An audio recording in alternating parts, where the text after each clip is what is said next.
Dust, the empty ballroom. The dusty Lothario enters the ballroom, alive to the glances of those by the wall, takes a step over parquet in shoes made for dancing, a skip and a glide contradicting his fall. The musicians are silent. The waltzing is over. Our hostess is saying goodbye to another young debutante dressed all in pink and white satin. She's lifting her head in surprise to discover the music continues, unheeded by any but she and the powdered white man, as the many fine ladies and gentlemen bid her good night.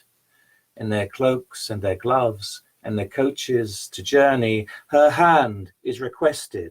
A bow and a press on her waist sets her turning. The skirts of her dress swirl around, and her feet, barely touching the floor, set her free from all bonds of her former distress. In the blur of the room and the gust of the turn, she can fix on his eyes and the candlelight, burning so deep in the darkness and still as the stars overhead, with the first glimpses of morning strike notes on the mirrors all coppered in corners, on cracked candelabra hanging like cold mourners' heads from their hooks on the overwrought ceiling above.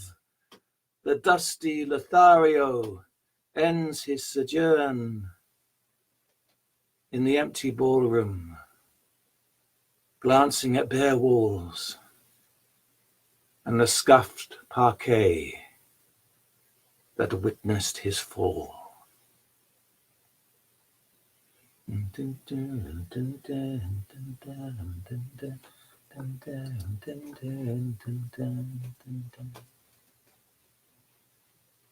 That was called Dust, the empty ballroom. We're at a strange time of pausing now, aren't we? Everything's held, everything's quiet. And it's often the case, I found, that in moments of stillness like that, things have emerged, things have come up, ideas, thoughts, sometimes distressing thoughts and memories.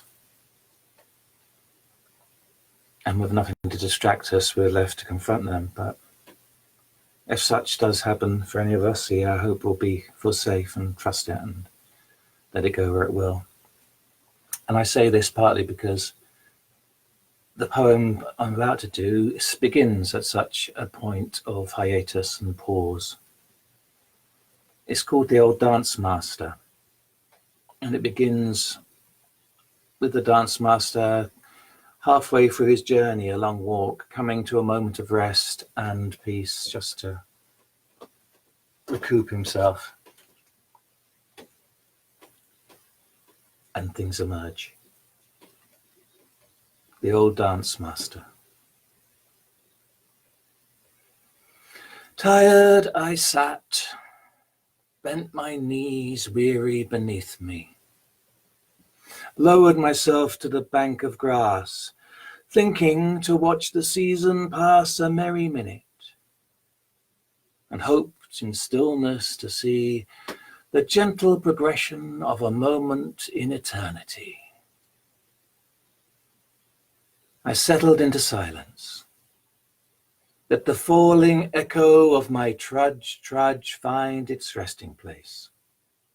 The look ahead leave my face, uncreasing mine eyes. Left the wind to puff and blow, and listened the chuffed birds reiterated all they know. The sun was in arabesque, balanced in the sky, and light fell all around as bouquets thrown at her curtain call. Warming rays lent a kindly hand upon my nape, and a cry brava for our pas de deux, and all the miles put behind. A long day's journey finding pause, steps danced out to win an afternoon's applause. In time, the birds that sang found their riddles answered, settled into daisy-like quiet. The breeze followed. With a sigh, it found a basket at my feet, hunkered down backward like a faithful hound tired from the chase, all passion squandered. And evening light hung about with yellow fruitfulness and spiders' homes, added shadow and a last orange fire glow to the ruddy tapestry. Heavy thoughtfulness weighed on eyes too full of sights of day to keep in wakefulness.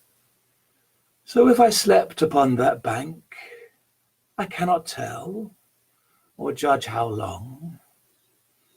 The light having dimmed retained still the beat of sun, glimmered on the golden grass, the steady sweep, the swell of white and scarlet caps, a ringlet around a hidden well, lit enough to keep night at bay, evened into twilight at the edge of day.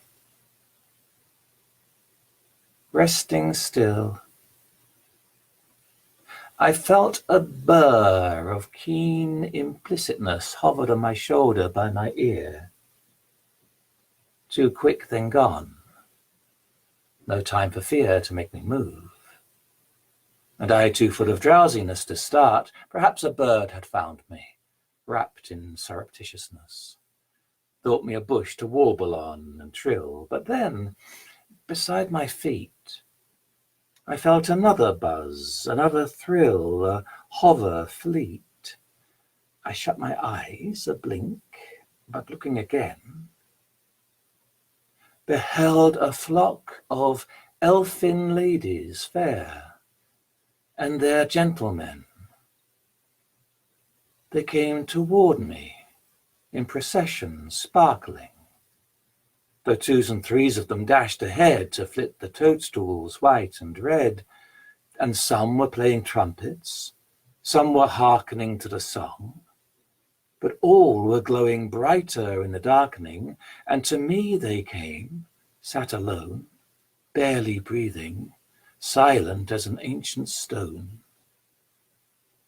Soft, busy, vibrant as a gathering of bees upon a beard, they swarmed me, clad me in a seely court. So had these fairy folk mistook my stillness for a tree's, making heavy branches of my burdened arms, roots of my knees? And silly, all my thick rutted skin did they take for swarthy, all surrounding bark, hesitant, muddy, gone to darkness? I cannot tell. But every leafy elf did make a seat of me, and I as still as oak for my own heart's sake. The last arrived, all took their places, settled down, brought their music to a gentle rest, my heart a hammer in my breast, I feared would flight them. But then a lady in a gown of iridescent green stepped out, and on her head a crown. A silence then, as if the time itself had paused, quiet, waiting on the rhyme. There followed, from the very air, a tender phrase of music, clear, jubilant, pristine, filled the moment.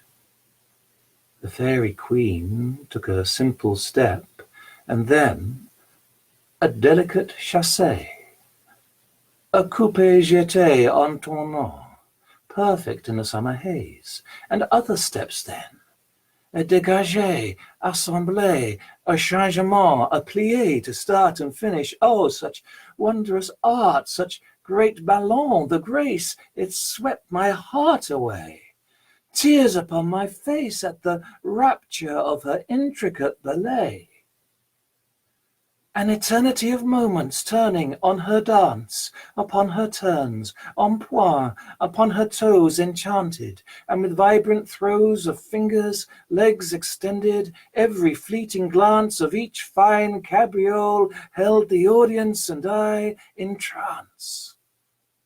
With elfin foot and fairy wings, the elegance of every movement sings.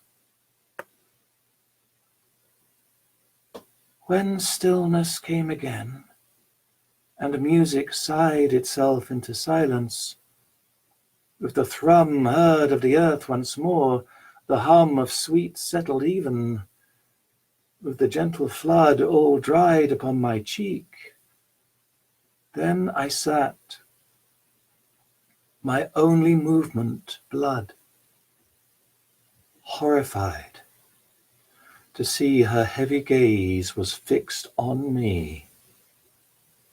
Drawing not on death or life, but near, I felt the fall begin, and fear was known only as a fading thing. My history was nothing, nothing touched, the only weight and inner density that pulled the world and everything around into awareness of my shame.